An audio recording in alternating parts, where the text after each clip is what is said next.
Welcome to Inside Late Night with Mark Malkoff, presented by LateNighter.com.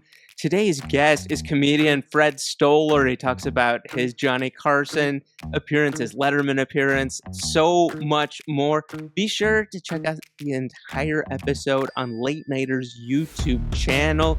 You can see videos talking about all about late night. Now it is time to go inside late night. Fred Stoller, it's great to see you. Thank you. I think I have to get close to the mic. Great to see you. You were in Manhattan? I'm in Astoria. You were Brooklyn. You grew up in Brooklyn, correct? Yes, that's correct.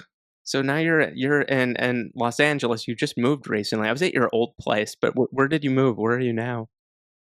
Like the Glendale, Pasadena-ish area around the San Gabriel Mountains, Verdugo Mountains. I was very close to where the fires were, so it's all scary. Oh gosh, yeah. I was looking behind you, and one of my favorite things that you've done, and you've done so much, is my Seinfeld Year, which was a Kindle single, which was a huge hit. Which we'll talk about that. You were right around Seinfeld. And this behind me, growing up, one of my well, I don't know if it was a dream. I didn't even register as a dream.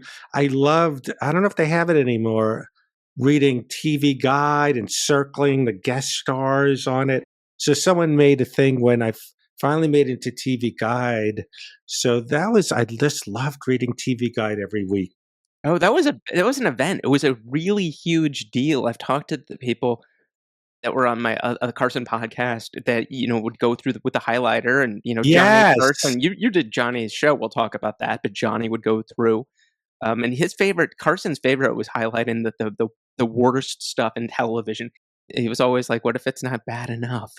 Because by the time that it's more when he went off that by the time he was going off the air that there were all those ridiculous reality shows, and he just couldn't I believe. just loved like who's gonna be like Herb Edelman, who's gonna be on Bob Newhart, Barney Sure. Miller, Mary Tyler Moore. I loved character actors, so I'd love to see who was working. Ron Liebman, yeah. You got to work with so many amazing people. I wanted to ask you if you know that the first time that you made national news. I don't know if you're going to know this. This was October of 1980. That it was a syndicated item that went through. It was kind of like an entertainment gossip column. I don't know if you know this or not. No.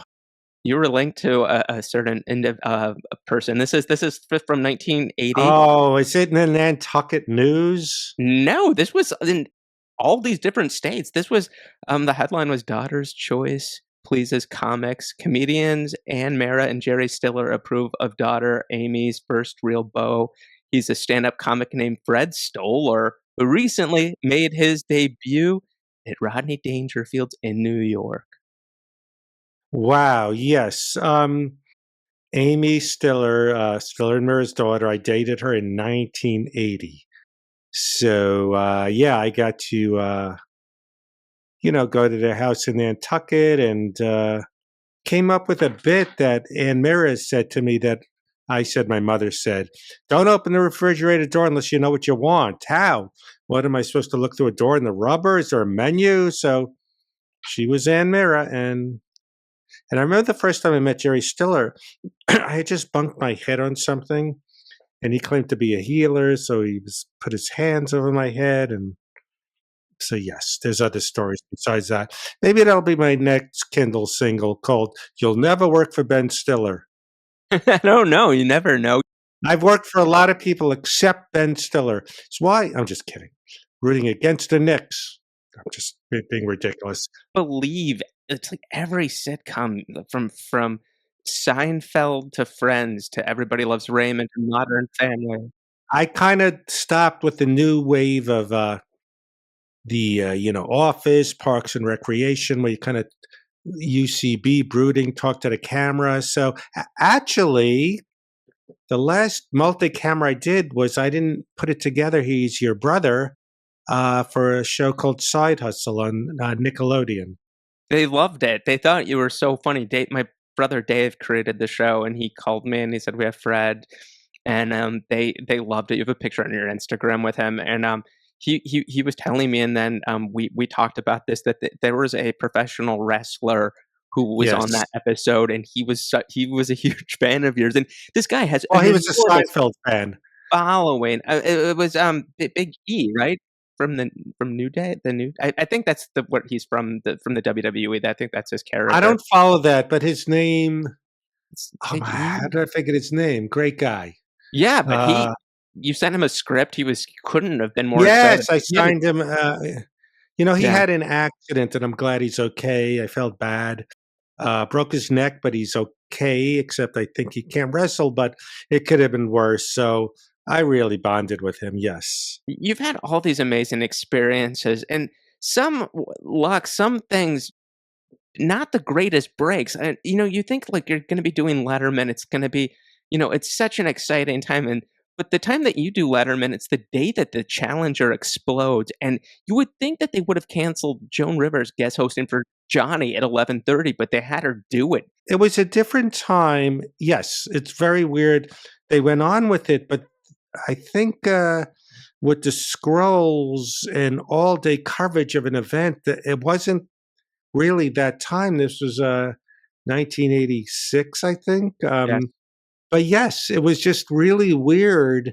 And I think I remember Letterman in the beginning go, "We don't mean to be irreverent. It's the saddest day in American history," or something like that. I don't know if he said that, but something like that.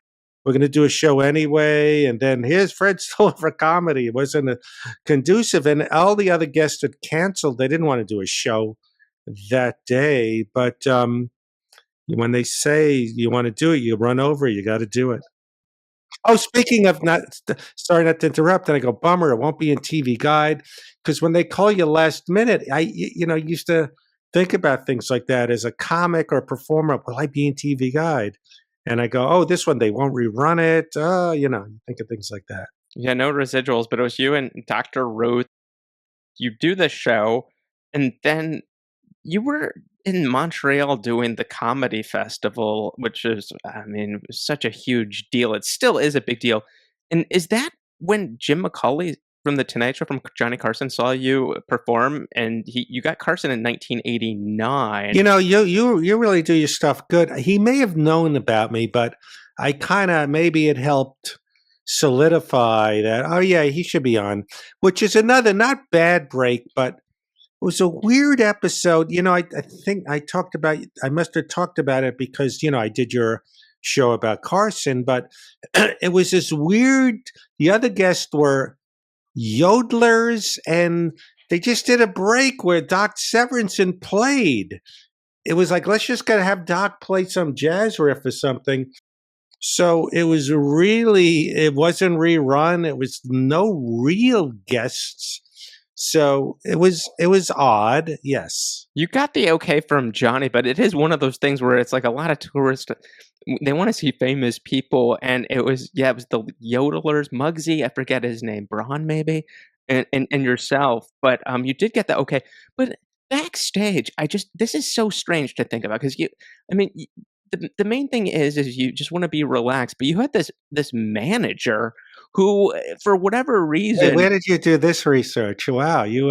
so you have this manager who basically your fear isn't how am I going to do on the show? It's basically how am I going to be able to be by myself and Where relax. did I talk about this? Where did you read this? You're amazing. But I remember now. Yes, she meant well. She actually got me some stuff, but she was really kind of nervous. So Yes. you brought over, was it Rob Schneider and Dennis Miller with you, or Oh, just I talked Rob? about this on your own show. That's what you remember. Yes. Well, no, I think I was friendly with Rob Schneider. He said, I'll go with you. And for some reason, I wasn't friends with Dennis Miller, but he was hanging out too. He likes yodelers. He's a big yodeler. Yeah. It was an odd feeling because it's supposed to be, it didn't feel like I was on the Tonight Show because from where I stood, with the lighting, you don't really see Johnny or the desk. He's just kind of faintly over there. And I didn't see Johnny before or after or anything that made it feel like the Tonight Show. It's almost like I was on a set of some other show and they made it look like I was on it. You know what I'm saying? It was weird in that if I did, let's say, something on SNL, You feel the people probably pacing back and forth, I imagine. I was an extra on SNL.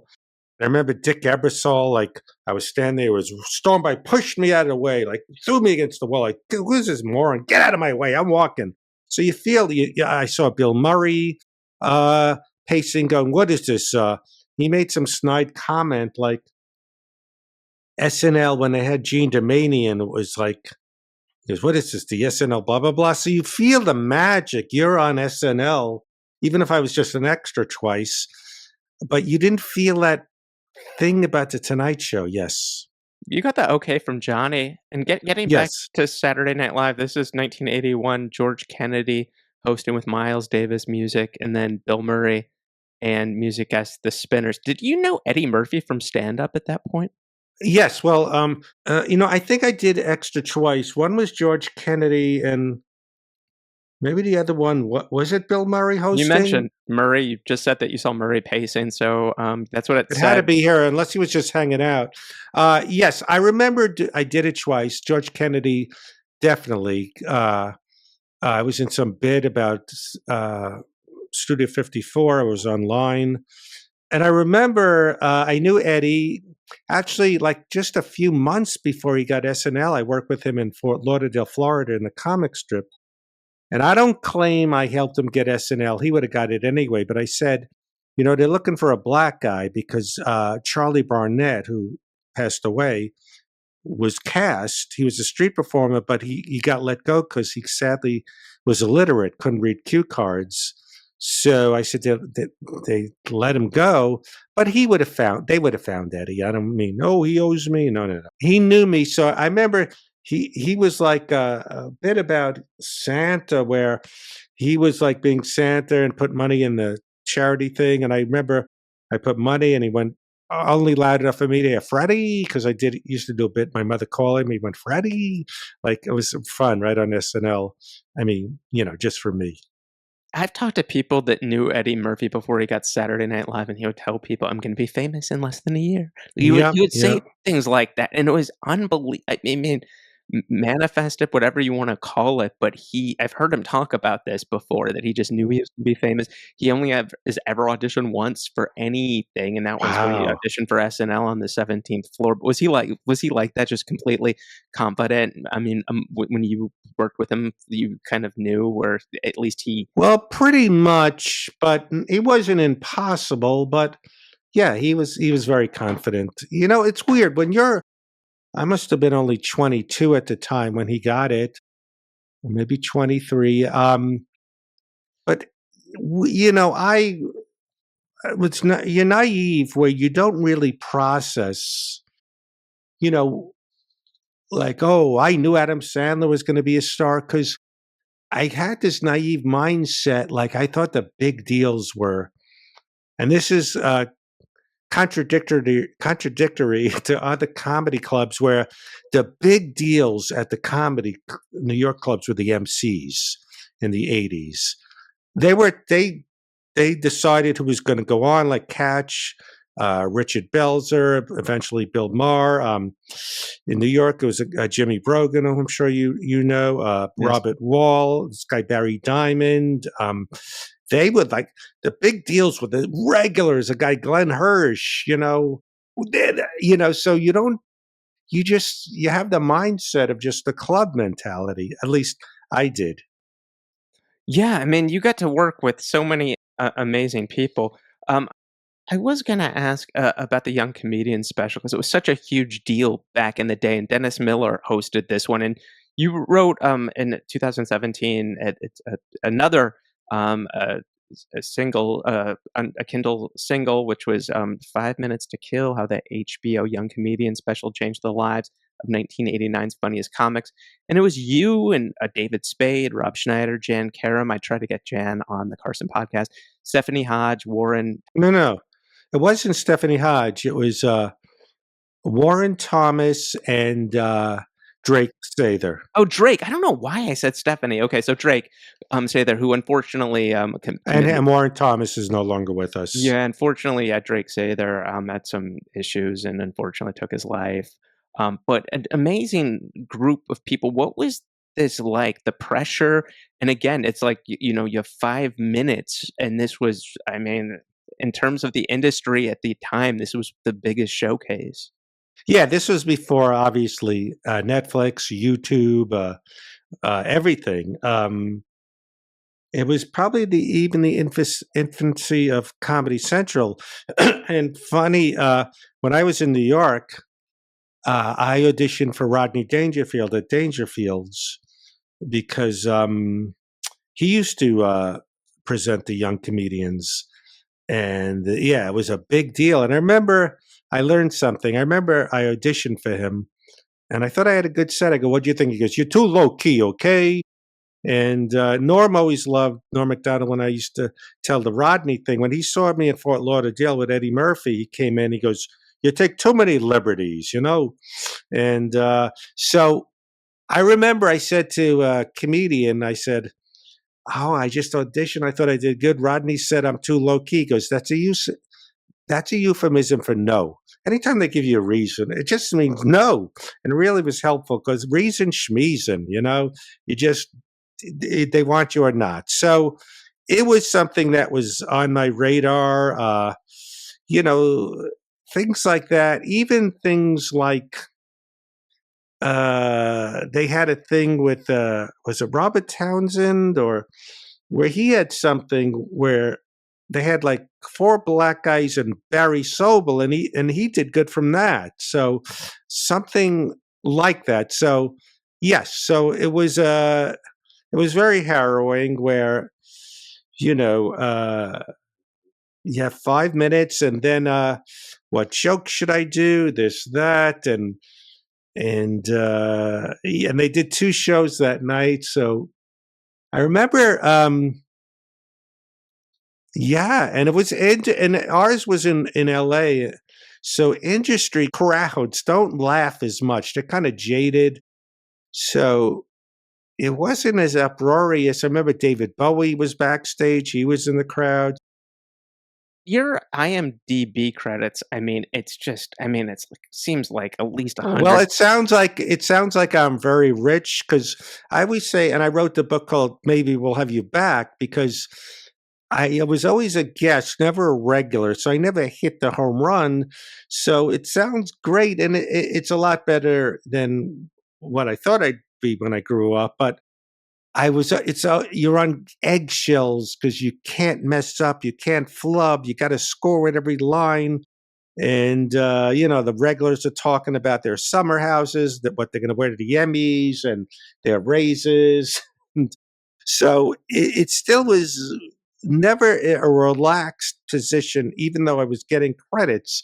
It's always like these temporary jobs where you hope they ask you back, and you hope you score, and you hope one day to get into something where you feel a little comfortable. I've been in public with you before. You're they call you the mayor of the Grove, which I don't know how you even got that title. Where it's like every I demographic, it was like the Bachelor. You get voted. No, I'm just kidding. They have a whole process. but it's one of those things where it's like every demographic knew who you were. It was amazing. No, it's not as much as it used to be. Now, what it's very flattering is if someone goes, "Who are you?" They always now say, "Where do I know you from?" If they're in their 20s, they maybe grew up watching a PBS show, Word Girl animation, and Wizards of Waverly Place, Drake and Josh.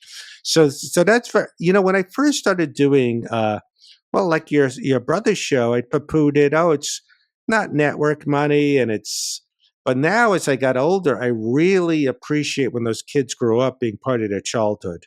It's really Yeah, special. it's incredible. I know that you did one podcast and they called you when how did Fred become a Disney star icon or something like that. I mean, it is one of those things to the I don't know if it's an icon, but that's what they call the episode. Yes. yeah, I thought that that was really nice. Was that hard when you did Young Comedian Special and you saw somebody like a David Spade eruption enter take off on Saturday Night Live and start doing movies or Well, it's funny. I didn't process it quite like. Well, I remember I wrote in the book like I was doing these god awful college where I bombed and I had bronchitis, coughing on the plane, and I was reading some paper about the new SNL star Rob Schneider taking off, and you go, oh, I guess things aren't working out for me like that. And I remember then kind of forgetting about it. And then on Mark Maron, Rob Schneider was on, and he said, "What's your break? What was your break?" He goes, "The young comedian special." I go, "I was on that one. Why wasn't it my big break?" So yeah, you think of silly You things like never that. know, but I mean, in terms of shows and in terms of late night, you did Jay Leno's Tonight Show very quickly. He premiered on May 25th of '92, and you did yours on September 30th, '92. What was it like going on Jay's Tonight Show? You know, it was weird in that. Again, I hope not to sound negative, but at that time the lines were blurred. There were so many. I don't know how old you are if you remember, but like the '90s. What year was the Leno? Did you just say? Leno premiered in May 25th, 1992. Okay, so then they had evening at the Improv on A&E every night of the week. They had Rosie O'Donnell had a thing. They had Caroline's had a cable thing. They had things, Comic Strip Live. I can't even name all the shows. So it became a weird blurred line where people, before I did the Tonight Show, said, I saw you in the Tonight Show. No, I wasn't. Yes, you were. And you go, okay, you don't want to argue. So a little bit of the oomph of the Tonight Show was kind of, there. And again, I stand up was different because now you have people like Bert Kreischer doesn't really do jokes. He just, I don't know what he does, but he's a gazillionaire. But back then it was about your 6 minute set. What's my opening line? You're always doing these kind of, like I said, VH1, Comedy Central. Actually, where I did the Young Comedian special, I had done two other things. There was the A List that was hosted by Richard Lewis, then Sandra Bernhard. There was, and I did the half hour comedy hour at Mario Joyner. So there were tons of these things. So it was kind of weird when I did Leno's Tonight Show. I remember doing a joke, and I remember the segment producer would say, "We want you to do this joke." They would watch other things, so you look lame repeating jokes, but they kind of say, "We want this because we know this will work," and this. So I remember doing a joke that would get applause breaks, and I did it, and it didn't. So it kind of threw me off. So you kind of, yeah, that, like I said, blurred lines. I know in the background people can't see right now, but I saw when we got on, we were talking the Thrill Seeker. You have Yes, some sort someone of did a poster. Yes, for me. I told you every time I've talked to you, my friend DJ Cash, and I in Hershey, Pennsylvania at lunch would just laugh and laugh, and Ah, he would quote that all the time. that was the time I was doing all those shows. You heard me right. I drank milk that expired yesterday. You can't stop me. Yeah. We would see you on all the shows, and it was so funny. What was it like when you did Evening at the Improv hosted by Bud Cort? Because Bud Cort, I know him from Harold and Maude, and I know he was friends Yeah. with Groucho and Mount Marks, and I know he, did stand up at one point. But I think before Harold and Maude, what would you recall? He was very gracious, very nice. It was my second time. My friend Charles made a joke that after a while doing evening improv was like doing jury duty. Like I did it 4 or 5 times, and the host of the, I can use the word blurred lines, was who's the host, who's the stand-ups, because they ran out of, whatever TV people hosted, and it was Bobby Kelton. I don't mean to put Bobby Kelton down or whatever. Is he the host or one of the comics? So it was, and then they moved the evening at the Improv to the Santa Monica Improv, where it wasn't even filled up. So it kind of it ran its course. So Yeah. I remember one time I was waiting to go on Evening at the Improv, and someone goes, "You're going next." I go, "Yeah." He goes, "My friend's in the front. Make fun of him." So it kind of didn't have the allure the magic of some of the other shows. I talked to somebody who was a New York comic who did that show, and they had to pretend to be really good friends with Bud Friedman because afterward, Bud Friedman would go up to the person, and a lot of times he did know the person. It was this warm embrace, and it was like, "Oh, you have this rapport. You've known each other for years." But Yes. this guy's like, "Never met him in my life," and it was like, I couldn't. You fooled me. Couldn't tell, but yeah, it's like Yeah, it was. Yeah, I remember Drake say there. Said you're supposed to hug Bud after the end. I don't even hug my father. was looking at your credits, and I don't believe I talked about this, and I didn't. I wanted to ask if this was about this experience, but this was when Joan Rivers was the host of the Late Show on Fox. She was removed by Barry Diller, and then they had guest hosts, and one of them was Arsenio, and you did the Yes, show with yes. Arsenio in 1987, correct? Something like that. I hadn't quite moved to LA yet. It was that had more of a magic fun feel than Evening at the Improv. I didn't quite know. I sort of knew who Arsenio Hall was, but I remember being loose and just saying stupid things and them laughing like, "Oh, I'm having too much fun."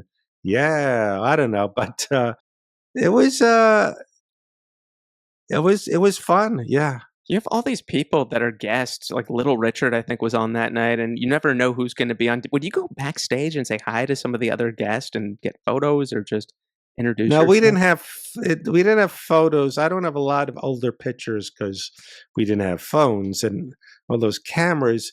I don't think I ever was just probably pacing in my room, looking over my act. I don't think I felt loose enough to, "Hi, I'm Fred. Could I get a picture?" I don't think that ever happened. I know that you did Hot Properties with Richard Belzer, and then you went on, another show with, when David Brenner had his short-lived Nightlife with show. David Brenner, What was yes. it like going on with those gentlemen? I know Brenner's show is only a half hour long. Yeah, that was very exciting because I had loved David Brenner in the 70s. I saw him at Brooklyn College on some date. Loved him on, the talk shows, game shows. And I did my act on it. I remember I was turned down for the Letterman, figuring, okay, I'm not going to come back. I put together a set and it was very loose. It was, remember Chris Rock came to watch my act and he was supportive. And then they liked me a lot and they decided to bring me back, sort of like Chris Elliott stuff, where I'm the parking attendant or the usher. And I did some real fun stuff on it. Yes. And one was I did panel and I did a joke. I got a tattoo. And instead of my mother, it said Mrs. Stoller or mom. Mom, when you did Star Search, did you get to spend any time with Ed McMahon? What stands out? I don't know. I don't know. He's just it's like a circus back there. I remember there was one country western singer that group that made it big. I forgot what they were called. Sawyer Brown. I don't follow country western. And you had like literally acrobats, people pacing, rap groups, break dancers. It was all walking around the halls, just waiting to go on. Who was the comedian that froze that they had to edit around? There's a comedian. Joe Bolster. Okay. Yeah, and it was one of those things where I don't know if that had happened. I mean, George Miller, that happened to on Carson, his last Carson appearance, where Wow. they had to stop tape and, I didn't they know that. yeah, Johnny said, "This could happen to anybody. We're gonna bring him back out again." Oh, And, he did very well with that, and you couldn't tell. So, but yeah, it is one of those things, thank goodness. I mean, Johnny hated to stop. I mean, so funny.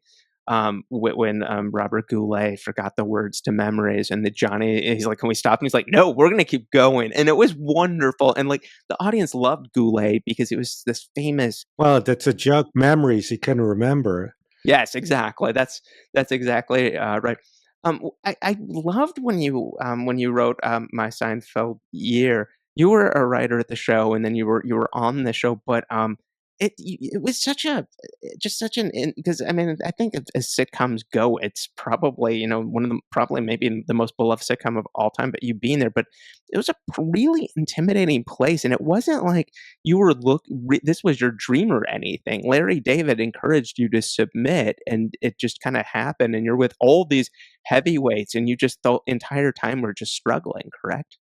Well, it was isolating, and it's not like other sitcoms where they have a table and work together. Everyone's trying to get their own stories, their own scripts on, and they're not bad people, but they're in their rooms, and I don't want to bother them. And Larry and Jerry were pretty inaccessible because they're doing everything: casting, editing, rewriting. They're on the floor, and you can't write anything till Larry approves your storyline.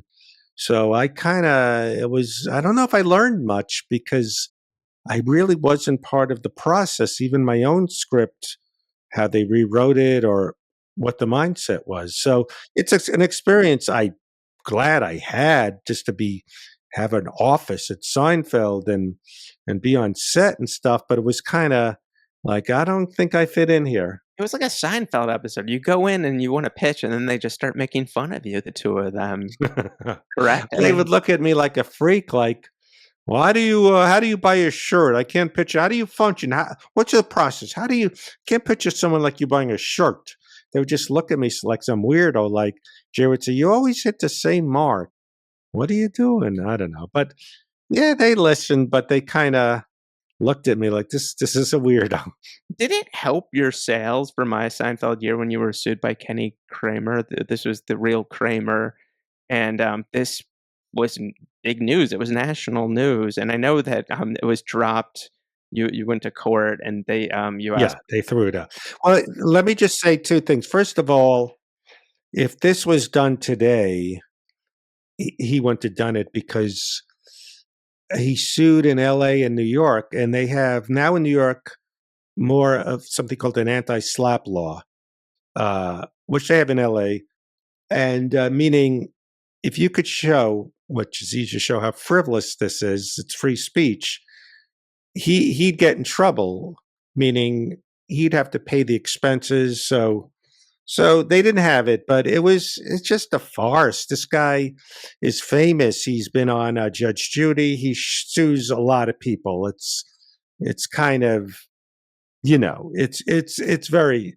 But answering a question, yes, for a week or two, it brought attention to my Seinfeld year, and it helped one or two uh, weeks because I think it was yeah.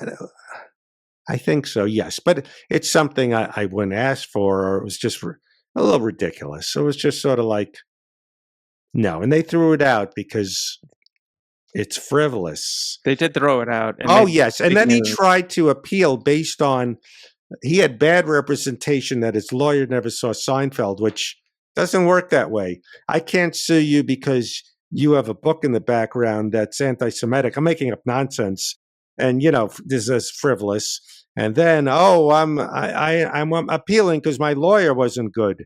No, you did a frivolous lawsuit with a ridiculous lawyer. So, yes, it was. Yeah, it's just one thing I learned is that the people who go after you are the people that's all they do, or like the people like Larry David don't care what anyone writes about them. They know nothing could hurt them. You know what I mean? It's just and I don't care when someone, unless it was something really scandalous, says, "Oh, you're this or that." So yeah, I have to ask you, in November of 1982 at Shea Stadium, you were there when The Who played, and it was The Clash and The Who, and David Johansen. You were quoted as saying, "I was really terrified. We were like sardines." And this was Kurt Loder who wrote a piece in Rolling Stone, and it got syndicated in newspapers. yeah. The Who had a thing where people were stampeded and Yes, killed. people Yes. were afraid at this concert, and it You was. your thing should be called "I ask things no one else asks, so thanks to," which is great. Well, it was such a scary thing to be at this. I mean, it was something like $16 tickets, and it was like, I don't know how many people were in this place, but it was so packed and scary. I mean, I don't find this stuff when I Google myself. How do you find these things? I do. I'm Mark Malkoff. Things You're really happen. good. Um, but yeah, just to be there paying $16 and you're there, that energy and but scary at the same time. So I was reading reviews. My friend Norm, which is Audible, you wrote a piece about Norm Macdonald, who's probably my favorite comedian, maybe of all time, one of a few. Unbelievable. You meet him in 1989 at an airport, correct? No, no, no, no, no. Actually, speaking of the Young Comedian special, so the night before, at the time, I don't know what clubs are like. I'm out of the loop now. It used to be a common courtesy if you're going the Young Comedian special, it's a night show. You go to the Improv, and you're allowed to, at a courtesy, because the people waiting would want the same courtesy for themselves, to go up to try out your set because you're going on, to do the thing. So I remember I did my set, and it was kind of a later crowd, and Stevie Fromstein from Toronto, a comedian, had just brought Norm from Toronto. They came together. They know each other from Canada. So it was Norm's first time at the Improv. I didn't know who he was. He was just standing there. He was kind of like, wow, I can't believe I'm at the Improv, and Stevie's going, maybe you could do stronger jokes. I'm concerned. And I thought I did well. I thought I picked okay jokes. And I'm going to Norm going, they seemed okay, right? And he was kind of afraid to butt heads with Stevie, who was higher up for whatever reason. Norm was the new guy, never in LA. So he had just gotten off the plane from Canada and came right to the Improv. What were your impressions of him the first time you met him, or the first few times? He was nothing like he turned out to be as Norm, as a friend, very like intimidated to be there, didn't say anything. Like it was just, you just thought, who's this quiet guy who's just seemed intimidated and terrified? Later he'd say he couldn't, he's always couldn't believe, he always wanted to see the Hollywood Improv. And then he'd say, you go there and you think every night it's Pryor and Carlin, and it was all these road hacks.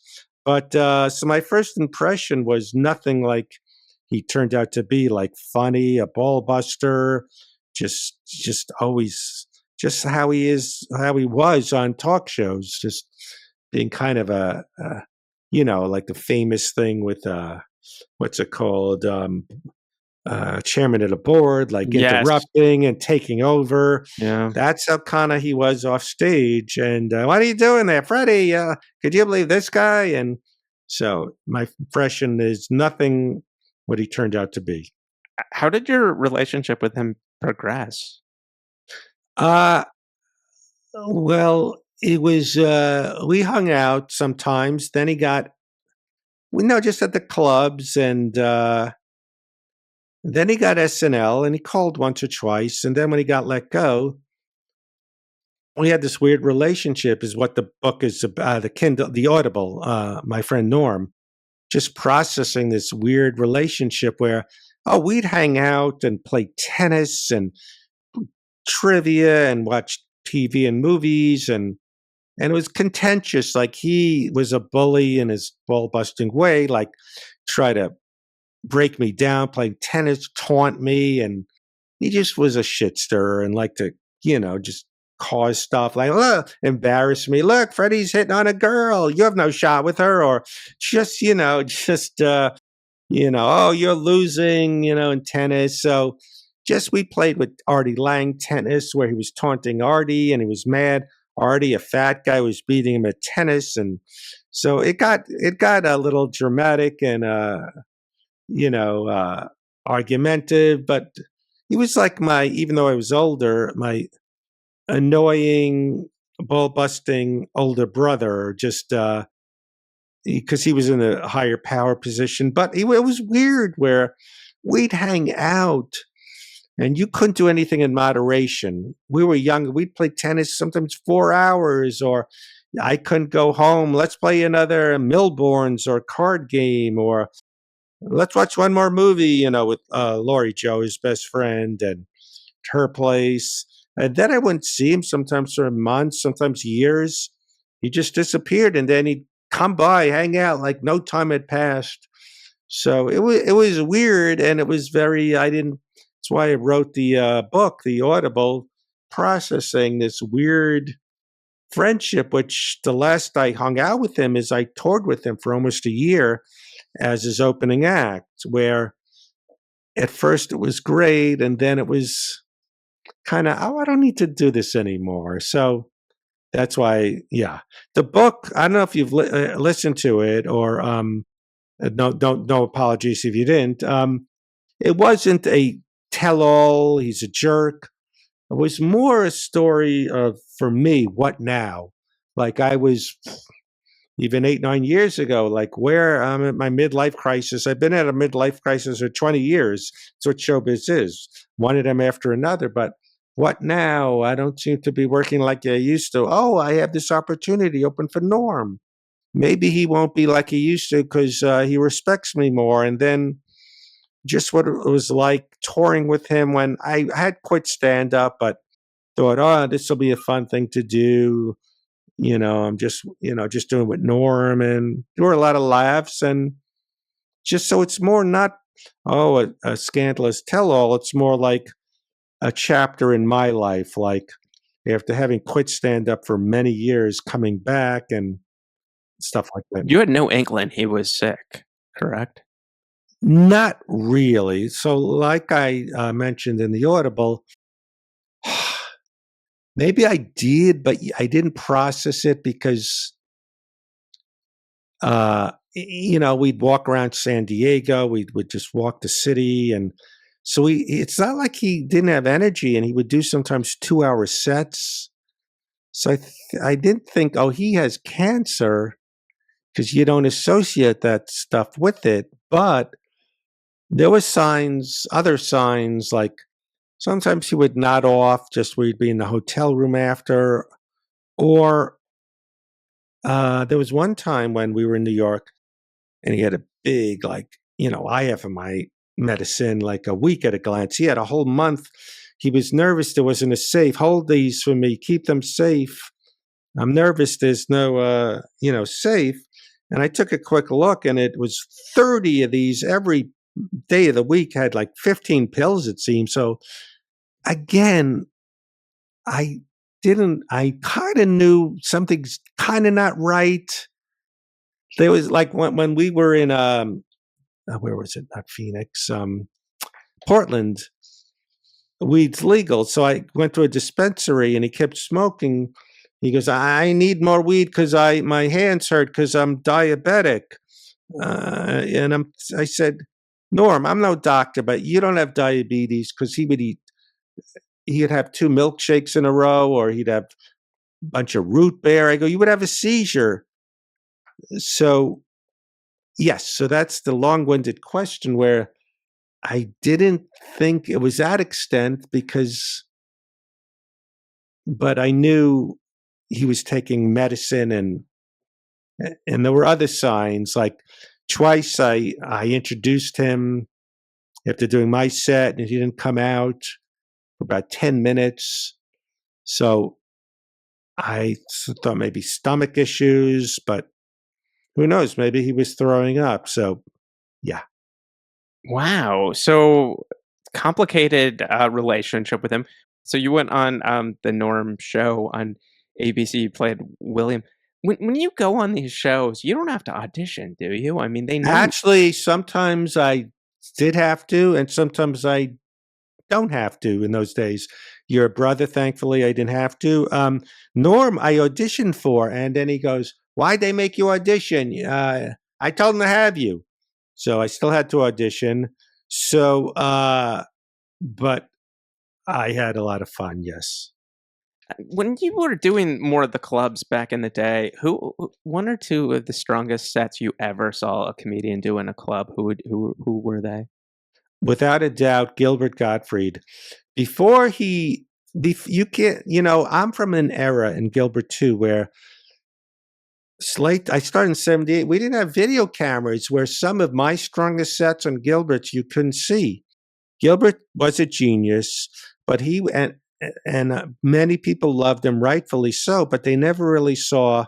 They'd see this guy or Hollywood Squares, which is all great, but he would annihilate. Where go on sometimes for an hour where I didn't want to do my stupid jokes. I felt depressed, like I suck. I'm just so mediocre. Where, without a doubt, and George Wallace could annihilate, but Gilbert Gottfried did some stuff where, actually, it's so long ago that I think some SCTV sketches took from him where Woody Allen as taxi driver. Are you talking to me? But Gilbert would go, Tony Curtis talking to Gavin McLeod, or, Elmer Fudd is in Apocalypse Now, Dahawa, so he started that stuff. So he was amazing. As an impressionist, he was the first to do Seinfeld, I think. He did Seinfeld. He did Seinfeld talking to David Brenner. Hey, Jerry. Hey, David. Things like that. But I heard in his later years that he kind of was doing the same jokes, not really writing more stuff, but he was insanely prolific in the late 70s and 80s. Yeah, he is great. I miss him. What was it like when you were there was this legendary comedy club, Pips, in Brooklyn, and you would go, and people like Billy Crystal before he was famous, and Richard Lewis. Was it clear that somebody like a Billy Crystal was on the path to stardom? Well, I saw him when I was 17 before that, but I thought he was a star because he was at Pips. That's what turned me on to stand up. I didn't know much about it. That was actually before the comedy boom in the New York area, the first paid gig you could get. So to me, Pips was like a dream because I went in, I was 17 with my older sister and her friends. There were no comedy nerds back then. I just knew whatever, Buddy Hackett, George Carlin, David Brenner. I didn't know much about stand up. Now every stand up has a podcast. They give every part of their life buying toilet paper, but you didn't really think of stand ups. I remember Billy Crystal did a bit about season Nick tickets and his daughter. I don't know who he is, but he could make a living from doing what he did. And I started thinking about it. And Richard Lewis didn't even do his neurotic stuff back in 75 when I saw him. So Pips was like, I remember they had a menu. These are the people who started Pips: David Brenner, Rodney Dangerfield, Stiller and Mira. So it was a dream to do Pips, which turned out to be not a great place because the Brooklyn I grew up in, the Saturday Night Fever, Welcome Back, not artsy, gentrified Brooklyn, were kind of annoying bridge and tunnel people, not sophisticated. So, yes. I'm glad you got to be at Pips and see it at its glory days. You're on Cameo.com you have over 1,000 reviews, something like Well, you know why? 1,600. Okay, because you've been in Well, everything. no, during the pandemic, I felt like I was Tokyo Rose. You know who that is? Like entertaining the troops, because during the real part of the pandemic, people would say, can you send my cousin's a frontline worker? And I felt so bad for a while. I felt bad charging people during the pandemic. I was charging $5, but I would do like 30 a day, and it just kept me busy. I was making good money by charging so little. Now it's more, but yes. So it's not what it was, but it really soared during the pandemic. Yeah, I mean, that was just impressive. I saw that. I mean, Dumb and Dumber, I mean, just so many things that you get recognized for, just looking at all your work. Unbelievable. I'm really glad we got to do this.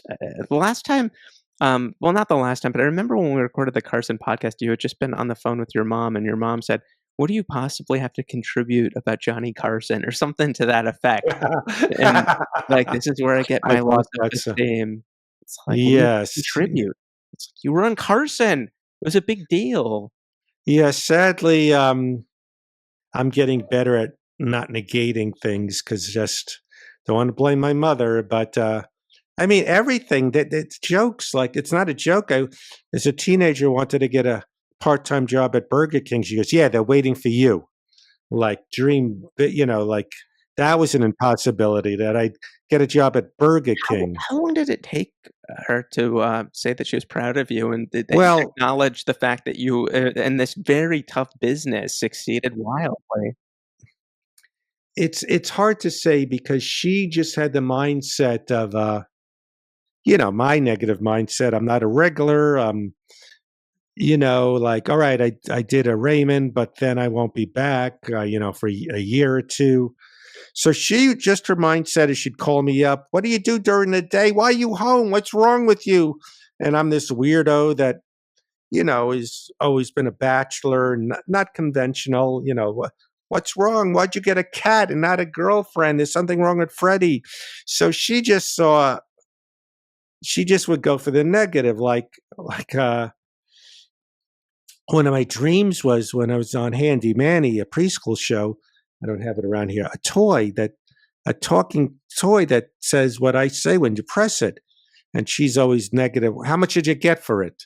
Always about money. So I was just a little annoyed. Said, I get 5 cents every time someone presses it. So bless her, she was pressing it. She goes, did you get the money? She was, Freddie, she always thought I was struggling, maybe because I lived in an apartment and You lived in a nice place, you had cats, you had companionship. yeah, but in her mind, he's a schlep. He walks around, and they didn't have social. Okay, so answering when she was proud, she started to get a little bit proud when other people told her they knew who I was. Which, when she moved into the retirement community, um, like some knew me from the nanny. So and then like someone they had a picture of me from Dumb and Dumber. My father, cut frame pictures. So some worker, oh, I know him. So she never was proud. I remember speaking of Pips, feeling very sad that there was a guy who was supposed to work there, but he got fired and he wasn't good. But he felt bad. So the Pips owner said, let him have 5 minutes. And he brought all his friends and his mother. And of course he did well because they were all there to see Bert. And I remember his mother saying to me, Bert was always so shy. I'm so proud that he got up there. And I kind of almost cried. Like it's the opposite of my mother. Like my mother was never proud that I was trying. Well, look, and also you got to realize, the history of comedy. In 1978, I quit college to be a comedian, and I was very depressed, very shy, not funny. I wasn't like like a Todd Glass. Hey, whatever. I'm just using an example, like a jokester. I was very, very depressed. So she knew comedy as, like I said, Shecky Green, the Catskills. Hey. So I do have to say, I could understand her not understanding it because back then they didn't have Facebook. Oh, you crushed Fred and reading comments or whatever, social media. And I could understand why it made no sense. She would see a friend of mine in the street. What's Freddie do? What's the truth? She couldn't believe I was going to the city every night trying to be a comedian. She thought, I don't know, maybe selling drugs. Johnny Carson validation, but I would talk to Richard Lewis and I talked to a lot of comedians, and you have like Gary Shandling who had mom issues, and Carson. It seems like a theme with approval. Well, But my mother had obviously her insecurities, and she lived vicariously through me of the negative stuff. Like, you're going to fail. When I would be on Comic Strip Live, she'd be in the other room. She couldn't look like, what if he fails? So, yes. So she just saw me just living a sad life in a shoebox apartment. And what do you do for money? I don't understand. So, yes. you should be proud, so proud, and it's just some people do not have the emotional tools to show and be demonstrative. I know Letterman, with his mom, said she was the least demonstrative, like would not say the word, and Yes. stuff like that. But in terms of everything that you've done, I was looking at your body of work, and you're looking at just on YouTube and just everything. It's incredible everything that you have done. And Norm Macdonald is just such a celebrated comedian. I'm really, really glad that you did this Audible. Thank you. piece about him, My Friend Norm, which is available now. And I was reading the reviews, by the way, of people that had purchased this and that absolutely loved it. And I know there's a really nice piece on crack.com that I believe they interviewed you and they talk about it. So yeah, everybody check that out. Fred Stoller, it's so good seeing you again. Yes, thank you. Thanks again to Fred Stoller. Be sure to check out Fred Stoller's new Substack. Fred has done everything you can imagine in late night, sitcoms, and more, so check out his Reddit and his Substack. It's free. You're going to love it. Be sure to go to Apple Podcasts, please, and rate this podcast, Inside Late Night. Please, if you like the show, give us 5 stars. If you don't like us, that's fine too. But let us know, and please leave a review. I read everything. Thank you for joining us, and we will see you real soon on Inside Late Night. And check out latenighter.com for all your late night news.